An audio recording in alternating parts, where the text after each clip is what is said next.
You're listening to the only hour that ever was or ever will be.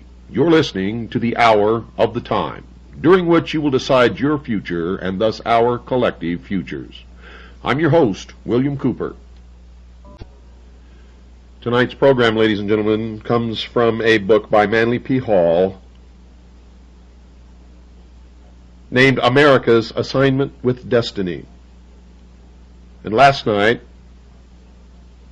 we had our young research assistant do the last half of the program, and we understand that some of his narrative could not be understood as it was his first try at radio broadcasting, and we're going to continue to work with him, and he's going to get better, and he's going to do some more programs on the hour of the time, because we like to share everything around here and give everybody a chance to be the best that they can be.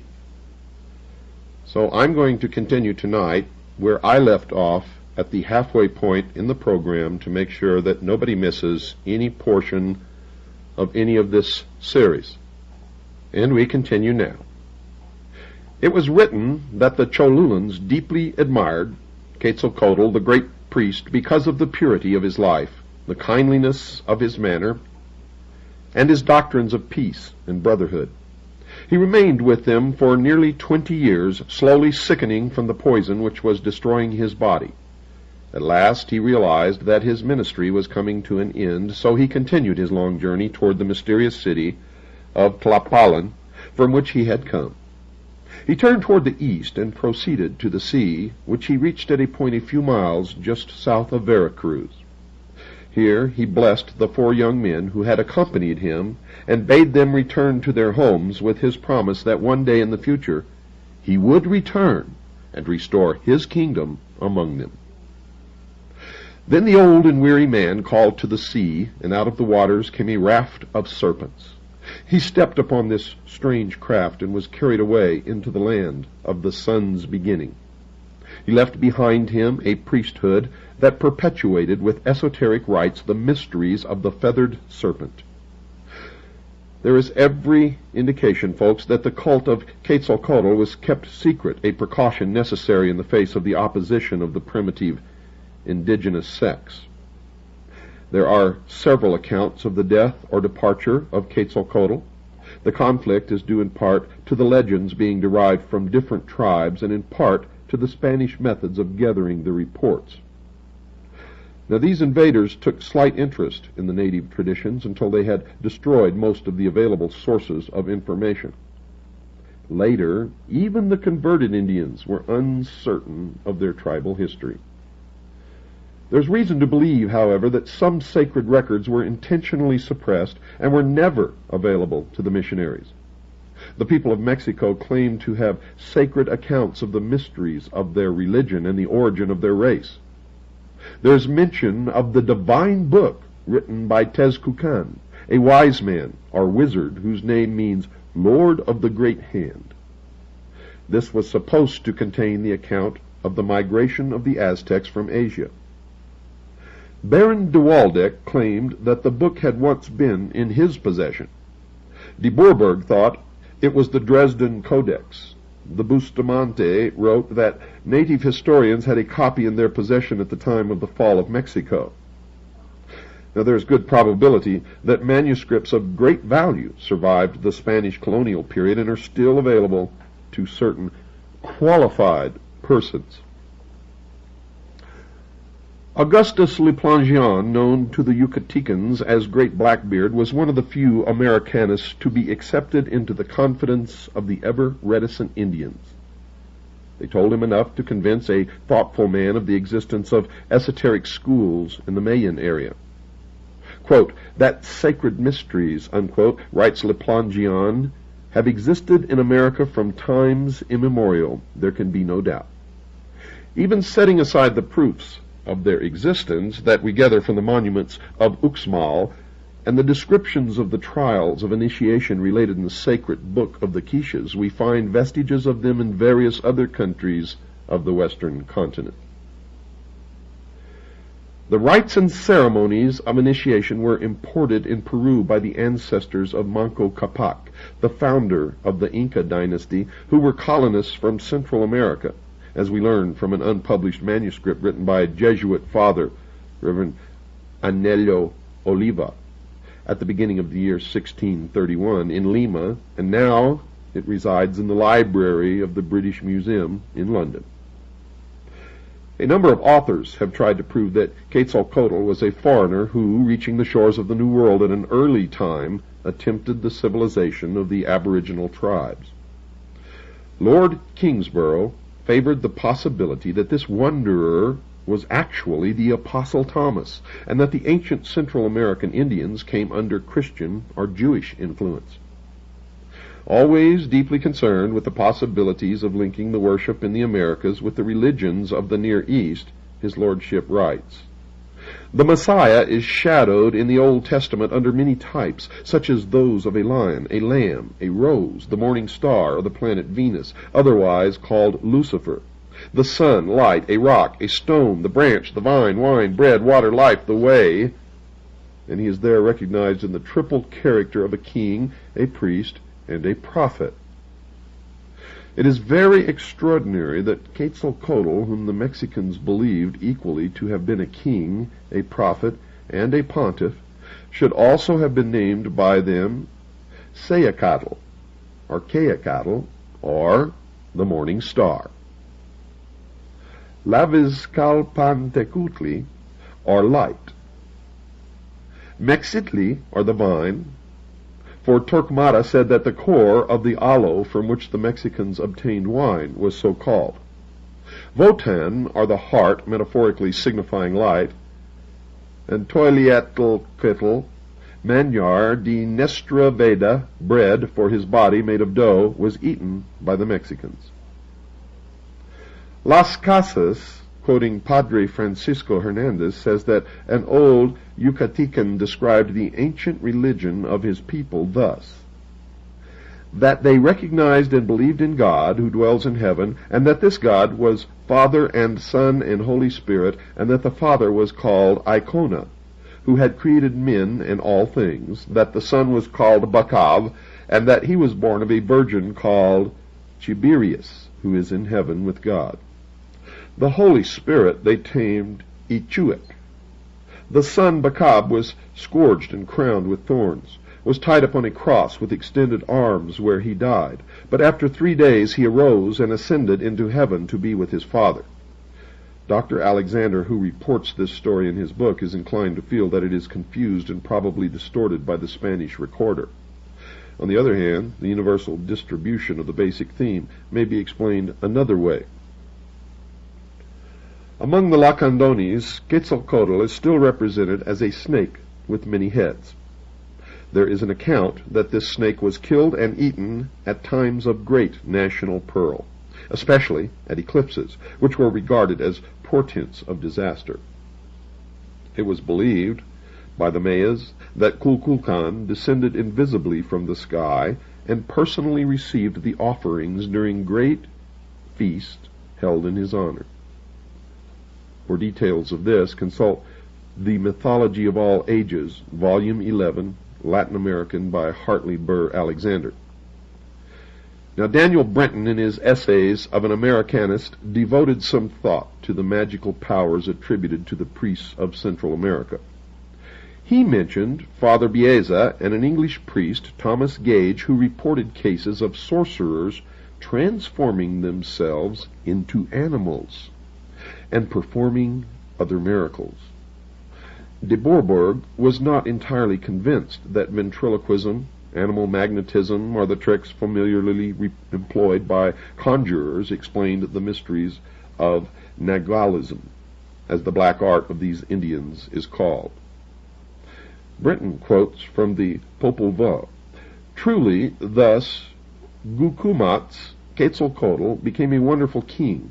Every 7 days he ascended to the sky, and every 7 days he followed the path to the abode of the dead. Every 7 days he put on the nature of a serpent, and he became truly a serpent. Every 7 days he put on the nature of an eagle, and again of a tiger, and he became truly an eagle and a tiger." It is evident from available authorities that the Mayas and Aztecs had an extensive body of legendary and lore, which originated in the mysteries of their religions and proves the existence of an elaborate system of secret rites and ceremonies. In the form of a feathered snake, Quetzalcoatl overshadowed a dynasty of rulers and priests, some of whom later assumed his name and even his mask symbol.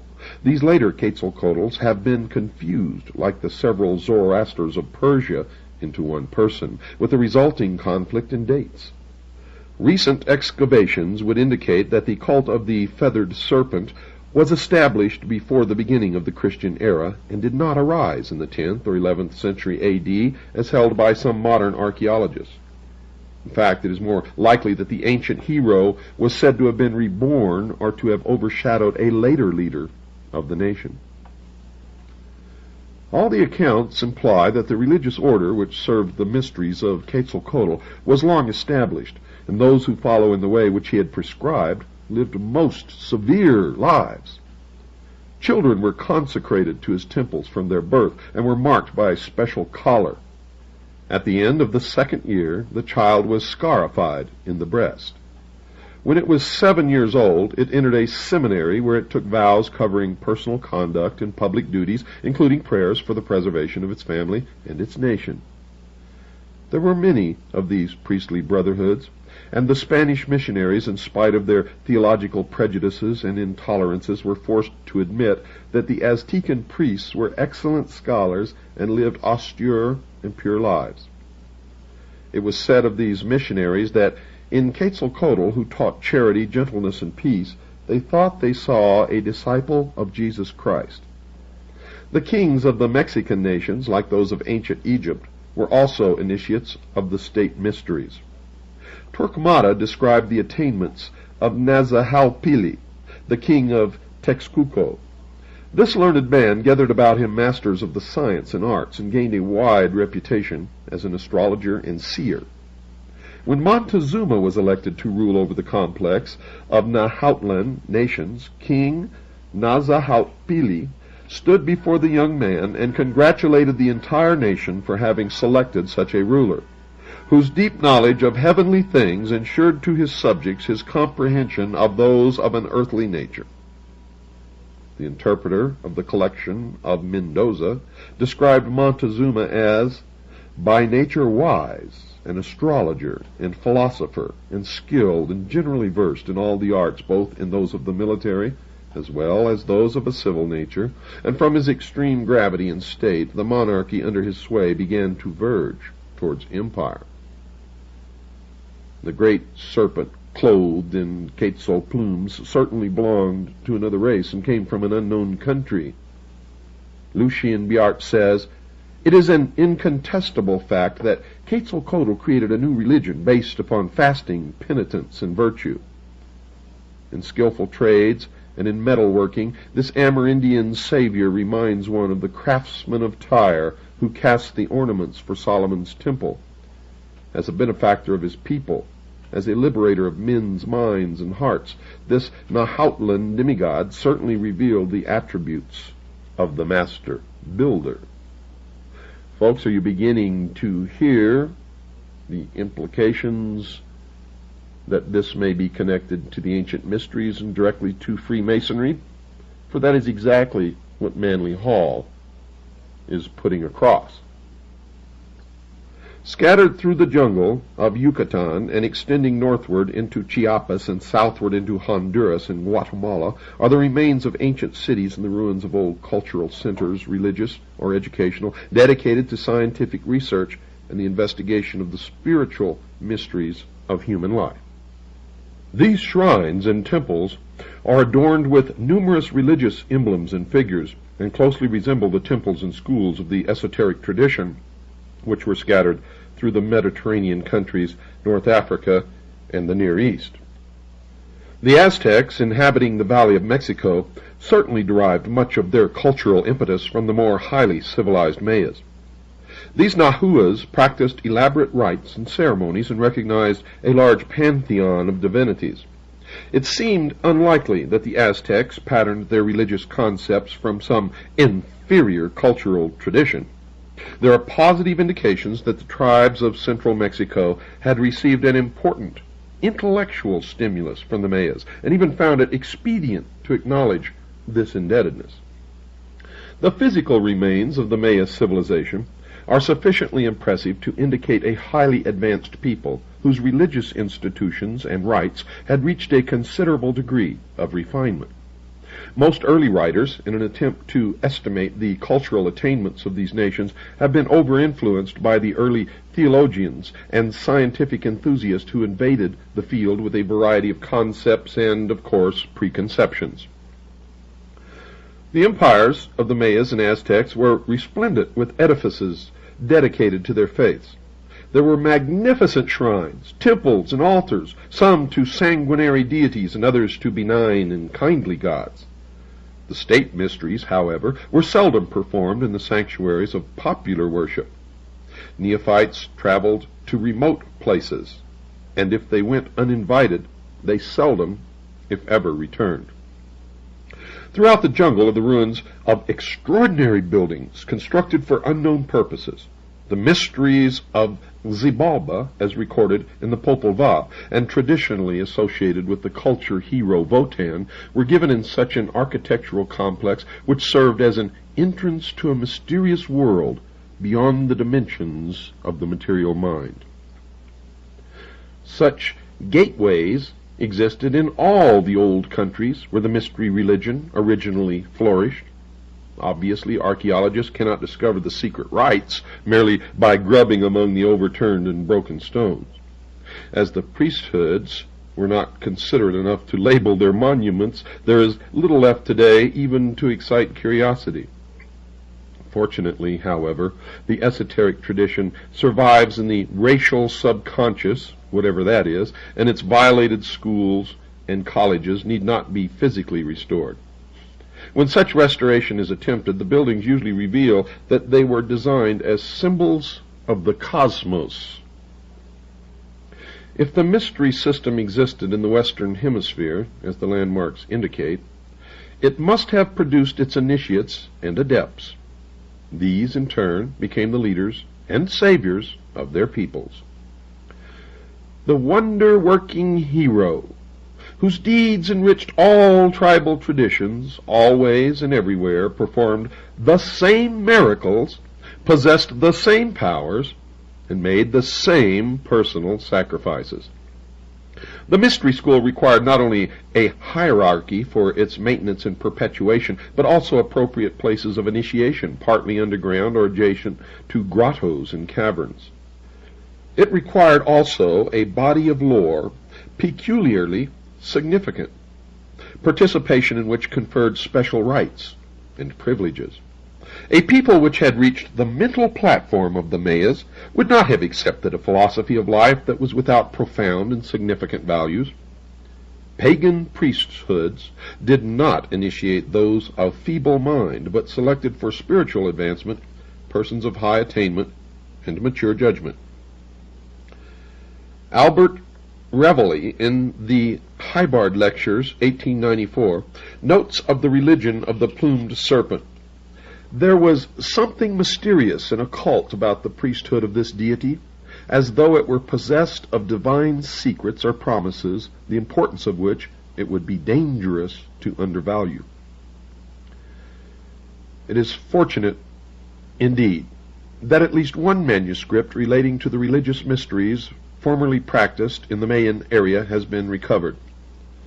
The Popol Vuh, or the Senate Book of the Quiches, the record of the community, has survived the numerous vicissitudes which have conspired to prevent the perpetuation of the literary monuments of Central America. It was tolerated by the early missionaries, who, observing certain similarities to their own scriptures, preserved the work as a means of persuading the Indians to a more speedy baptism. In the 17th century it was rescued from a fate worse than oblivion by the Dominican monk Don Ramon de Ordonez y Aguirre, Dean and Chancellor of the Archbishopric of Ciudad Real. The work was deposited in the library of the convent at Chichicastenango by its scholiast Ximenes, where it remained until 1830.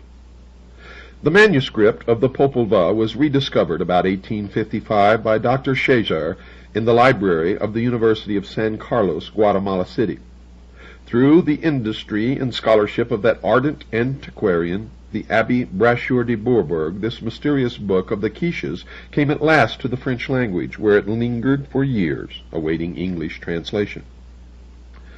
Dr. Scherzer was responsible for a Spanish version published in Vienna in 1856. The first English translation has remained practically unknown to students of Central American archaeology, as it appeared serially in The Word, a magazine devoted to theosophical and related subjects. The translation was made by Kenneth S. Guthrie, M.A., Ph.D., M.D., and was based upon the French text. A new English translation from the Spanish of Adrian Ricinos has just been issued by the University of Oklahoma Press, and folks, that was in 1951.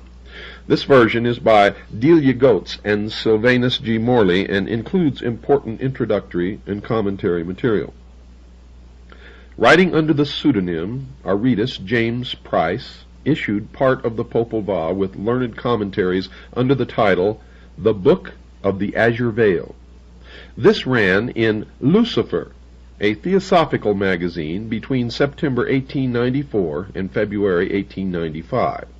It concluded with a note that circumstances made it impossible for the translator to finish the work. Price suggests that the god Quetzalcoatl was known in Peru under the name of Amaru. He writes, "From the latter name comes our word America. Amaruca is literally translated Land of the Plumed Serpent. The priests of this god of peace, from their chief center in the Cordilleras, once ruled both Americas. All the red men who have remained true to the ancient religion are still under their sway. One of the strong centers was in Guatemala, and of their order was the author of the book called Popol Vuh." Although Dr. Scherzer published his copy under the title Las Historias del Origen de los Indios de Guatemala por el R.P.F. Francisco Ximenes, this is misleading. Ximenes was not the author, but acted in the capacity of scribe, translator, and commentator. The work is said to have been compiled originally in the 17th century by a Guatemalan who had been converted to Christianity. Most American Indians are unsatisfactory converts, for they accept new beliefs without discarding old convictions. And this is a most fortunate state of affairs, as there is little indication that the indigenous mythology has been compromised. The source of the material, compiled by this convert, is completely unknown, but it could well have been derived from a secret book or from oral tradition guarded in the sanctuaries of the mysteries. Now, to have secured it, the compiler must himself have been a priest or initiate.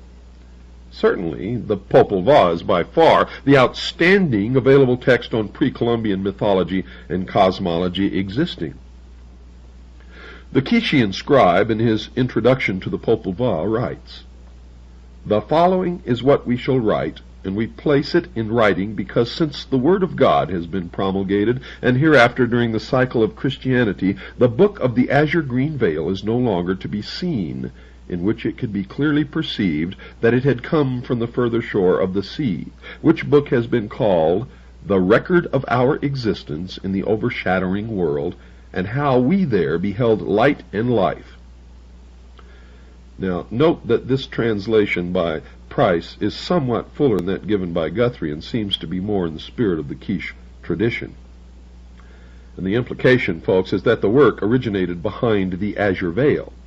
This can have two meanings, either the veil which divides the spiritual universe from the material world, or the veil in the temple of initiation, behind which are the seven lords of the great heart. The Popol Vuh consists of a mythology gradually mingling in its descent with the beginnings of history. The early part deals almost entirely with superhuman beings, and the latter part with the heroic deeds of authentic personages. It opens with a description of the creation. All was calm and silent, and the face of the earth was not yet to be seen. In the eternal darkness and quietude was the Creator, the Lord and Maker, and Gukumats, the plumed serpent. They were surrounded with green and azure, and they were those who engendered. Then the Word came and spake with them, and they joined their counsels. Those who engendered then said, Let it be done. Let the waters retire and cease to obstruct, to the end that it be sown, and that the light of day shine in the heavens and upon the earth.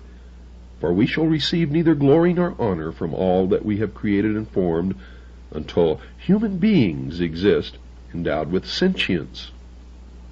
Thus the Creator said, Earth, and immediately it was formed. The book proceeds much in the spirit of the scriptures of other nations. It is divided generally into 4 parts: cosmogony, theogony, anthropology, and regeneration through initiation. It is presented in semi-historical form and includes the initiation of its heroes into the mysteries of Xibalba. The heroes of the Popol Vuh were subjected to several ordeals of tests of courage, fortitude, and skill. The 7th test took place in the House of the Bat. This was a subterranean labyrinth inhabited by weird monsters and ruled over by Gamma-Zotz, a fearful creature with the body of a man and the wings and the head of a bat. Naturally, the account is clothed in the culture symbolism of the Mayas, but it is certainly to be compared with such productions as the Finnish Kalevala and the Icelandic Eddas. Guthrie presents a number of important parallelisms to the mysteries of the Egyptians, Chaldeans, and Greeks. According to him, the 12 trials or tests through which the neophytes pass are analogous with the signs of the zodiac. He goes so far as to hazard the speculation that the 12 princes of Xibalba were the rulers of the Atlantean Empire, and their final destruction referred to the tragic end of Atlantis. Well, folks, it's time to take our break. Don't go away. I'll be right back after this very short pause.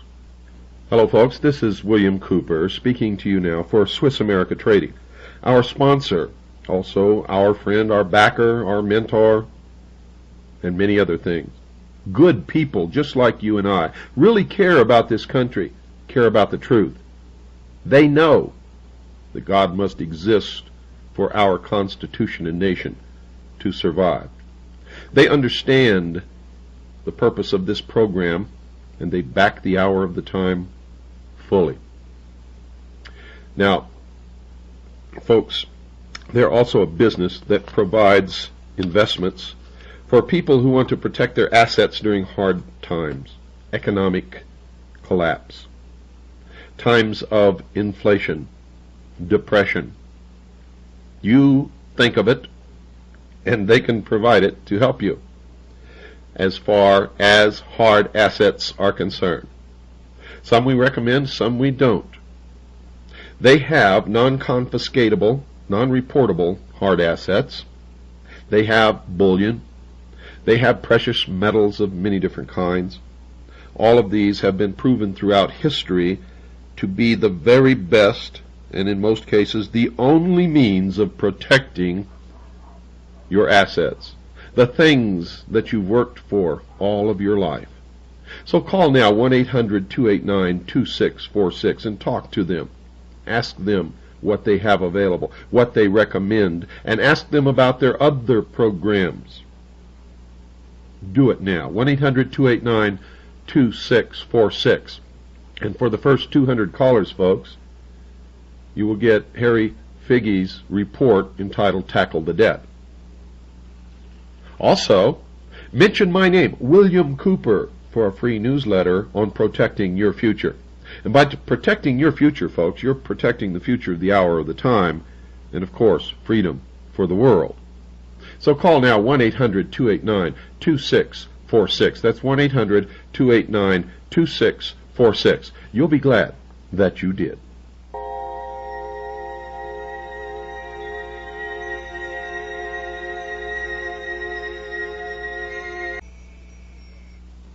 The Popol Vuh follows the traditional form by involving its principal characters in a series of superhuman and supernatural adventurers.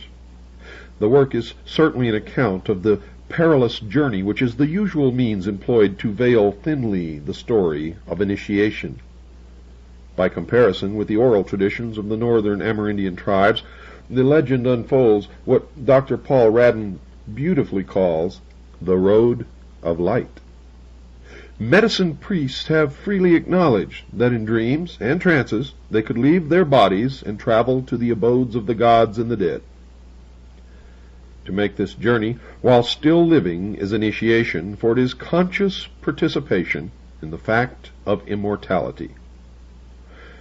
In some cults, the neophyte was given sacred drugs to intensify his psychic faculties, as in the case of the notorious peyote sect, or was subjected to hypnotic influence, like the followers of the ghost shirt religion.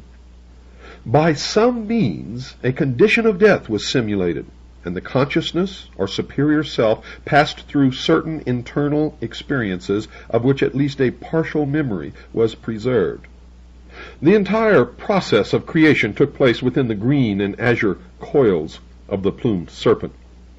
On several continents, the serpent was among the important symbols of the initiate priest. Sometimes the serpent stands erect and is crowned, as in Egypt, or it may be winged, as among the Mongolians, or feathered and plumed, as throughout the Americas.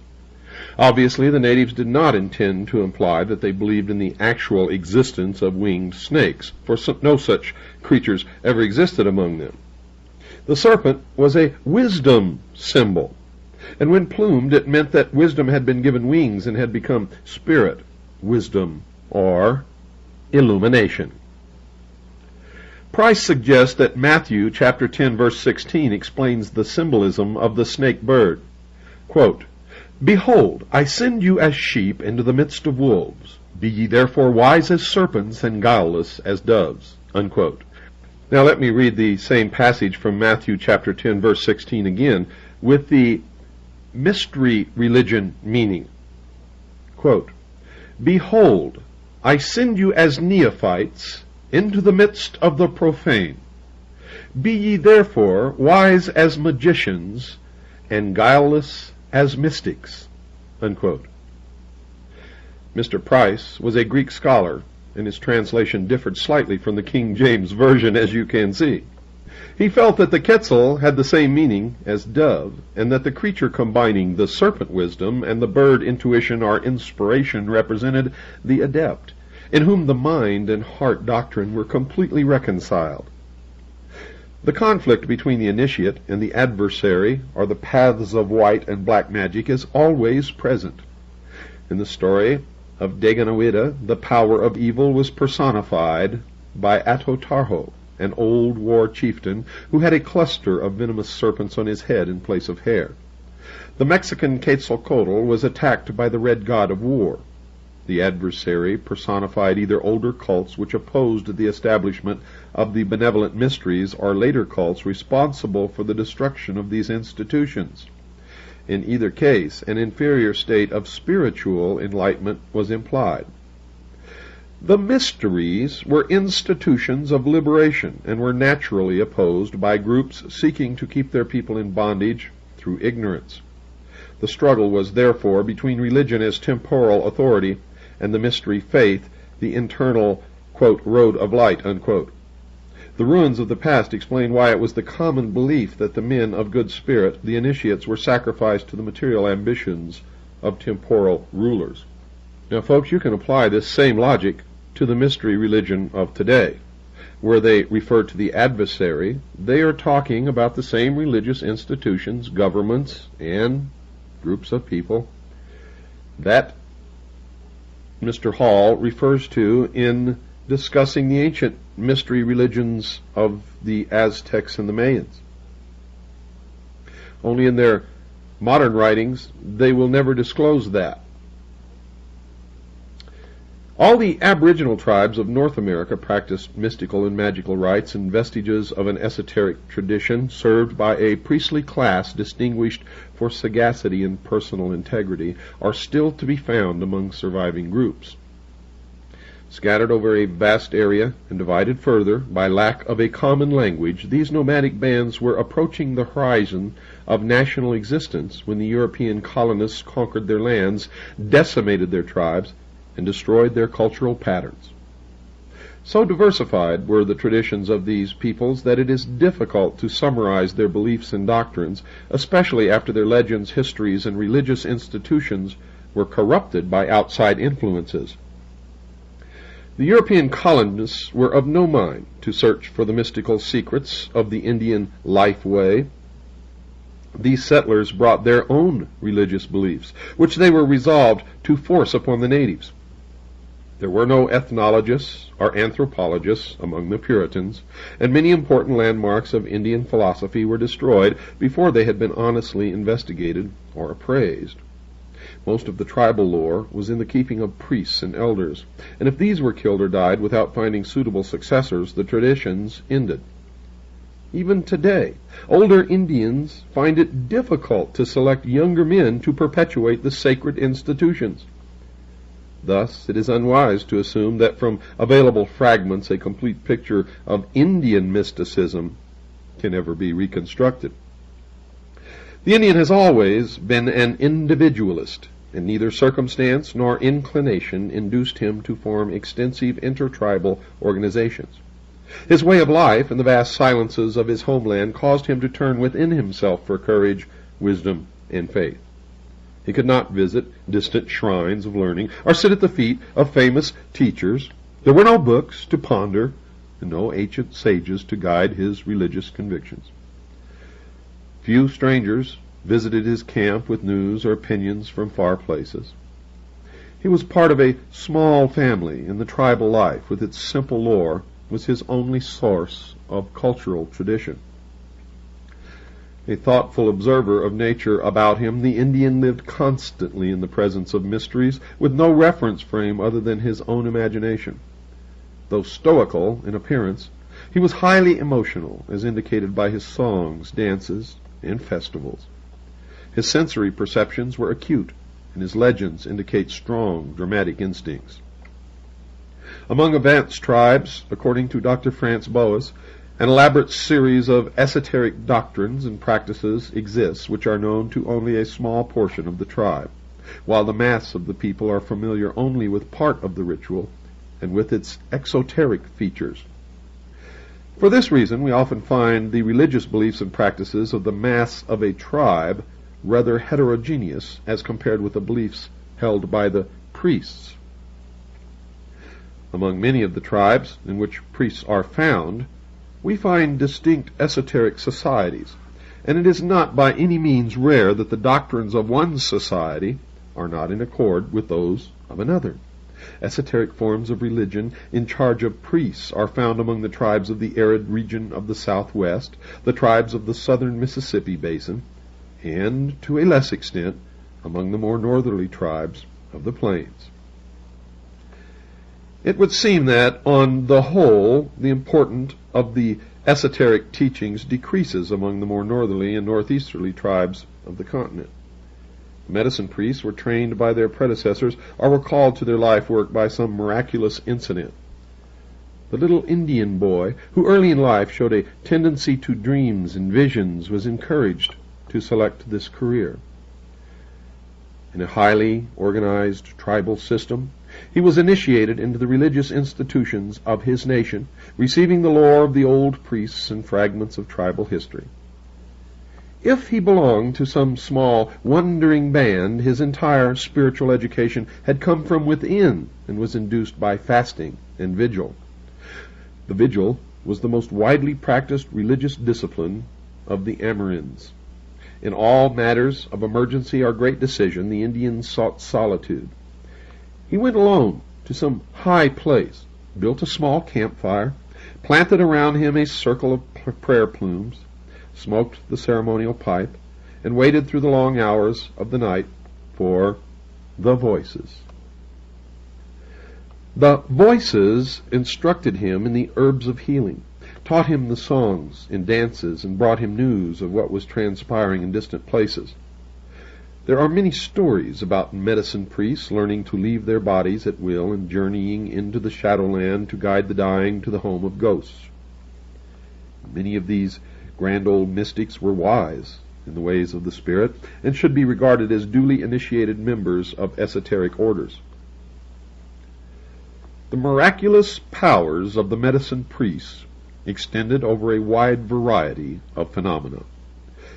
They healed the sick, protected their tribes. They directed the migrations of their peoples and sought by extrasensory means the location of food, water, and other necessities. They predicted the future. They induced rain and storms, projected themselves to distant places, and read the hearts and minds of their fellow men. It was in their power to induce visions and trances, and to receive the impressions of the star spirits. They also gained considerable proficiency in the mesmeric and hypnotic arts. One Charles F. Loomis, who spent many years among the Southwest Indians of the United States, described the miracles performed by the medicine priests. Although naturally skeptical, his experiences among the Navajo and Pueblo Indians impressed him deeply. Mr. Loomis mentioned how Indians seated in their medicine lodge created miniature thunderstorms within the room, accompanied by flashes of forked lightning, while the outside sky was entirely clear. He says, quote, "How the effects are produced I am utterly unable to explain, but they are startlingly real." Unquote.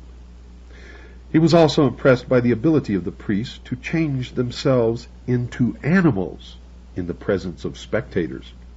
Some priests could create an artificial sun inside the lodge. This miniature luminary rose in the eastern side of the room, crossed overhead, and set in the west during the performance of the sacred chants. Now, Amerindian priests grow the sacred corn in exactly the same way that the East Indian mendicant grows his mango tree. The magician plants the seed, which grows immediately, and about 3 hours later the stalk is laden with fully developed ears of corn. Other writers have reported that in some of the medicine lodges the Indians are able to levitate large stones and to cause their own bodies to float in the air.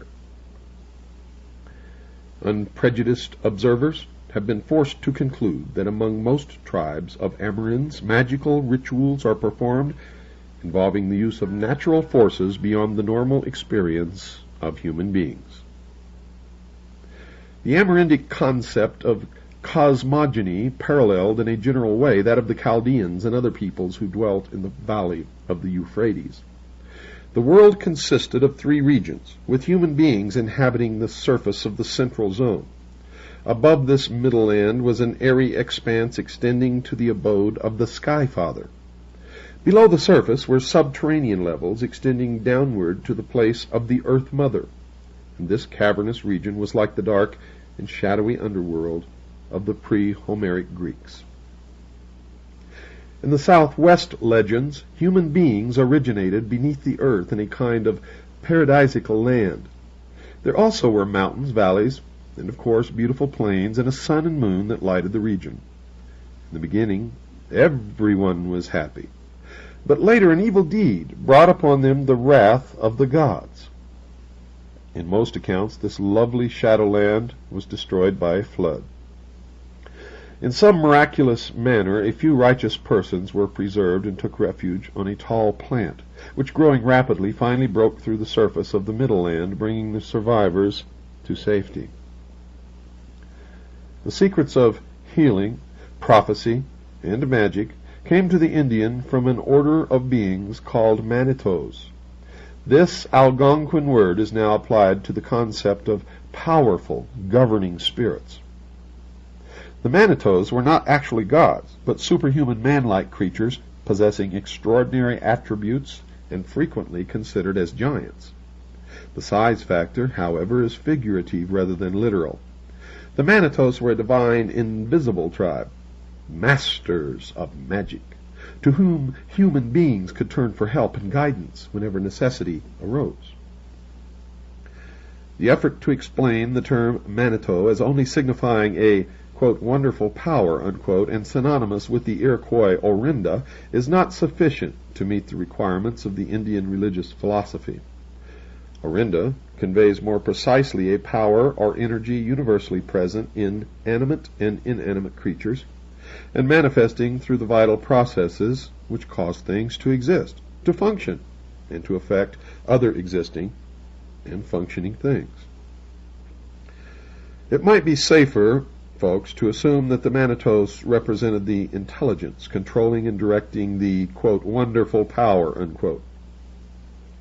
The Indian, therefore, was confronted with the same basic questions which disturbs even the most advanced physicist, namely, is there a supreme intelligence governing universal procedure?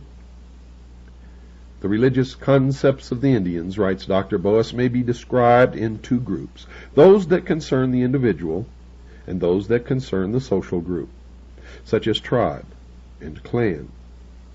The fundamental concept bearing on the religious life of the individual is the belief in the existence of magic power, which may influence the life of man, and which in turn may be influenced by human activity. In this sense, magic power must be understood as the wonderful qualities which are believed to exist in objects, animals, men, spirits, or deities, and which are superior to the natural qualities of man. Most religions and metaphysical philosophies include hierarchies of divine creatures or tutelary spirits as mediators between the Supreme Being and mortals. The Manitos acted as wise distributors of the Orinda. The Indian fashioned these demigods in his own likeness, but bestowed upon them superior powers. The Manitos were aware of the most secret human thoughts and the most pressing human needs, and were capable of responding immediately to the rituals of the priests and elders. When the medicine man journeyed to the spirit land, he might be invited to attend a council of Manitos. When he came to the great lodge in the sky, it resembled an earthly council place, except that it was larger, of course more elegant, and usually filled with a strange light. The Manitos were venerable sachems, usually handsome old men, their faces full of kindness. There was a council fire, smoking of the calumet, and the usual speeches and discussions. The lodge was a kind of superphysical senate where all matters of grave import were decided. When the session was concluded, the priest returned to his people along the sky road and reported the decisions of the great lodge. Between the Manitos and mankind were the souls of the illustrious dead. These were the olds and the trues, the sages of long ago, the great chieftains, warriors, and statesmen. They had led their people in life, so they continued to guard them from the other land, speaking through the medicine men. It seemed natural to the Amerinds that the heroes who had gone before should continue to serve the tribes they had guided in the long ago. Totemism was a kind of heraldry among the Indians. The totem was the clan symbol, but even more than that, it was a channel for the distribution of Orinda through the social and political structure of the clan. The totemic animal, or bird, was a spirit guardian, helpful because the creature possessed attributes superior in some particular to those of man. The attribute might be swiftness, strength, cunningness, or resourcefulness, and these qualities the totem creature shared with those under its guardianship. Each Indian also had his own totem, and while it took a familiar form, it was identical in principle with the guardian daemon described in works on the Egyptian and Chaldean mysteries. It was considered a good omen to see one's totem while practicing vigil or in dreams or trances. It proved the proximity of a protecting power. The Abbé Favinet, a missionary to the Algonquins, identifies the totem from Ote, the Ototemen of the Chippewas, with the Manitou concept in these words. It is to be presumed that in uniting into a tribe, each clan preserves its Manitou. The animal, which in the country whence the clan came was the most beautiful or the most friendly to man, or the most feared or the most common. The animal which was ordinarily hunted there, and which was the ordinary subsistence of the clan, etc. And this animal became the symbol of each family, and that each family transmitted it to its posterity to be the perpetual symbol of each tribe or clan. Modern ethnologists have emphasized that the popular usage of the term totem is incorrect. The symbol is not strictly religious, but involves a social and family concept with emphasis upon the importance of kinship. Folks, if you'd like to send for an information packet, send a self-addressed stamped envelope with 58 cents postage to the address that you'll hear at the end of this program. All the tape orders are out, folks. This duplicating machine works fantastic. Good night, and God bless you all. One more kiss.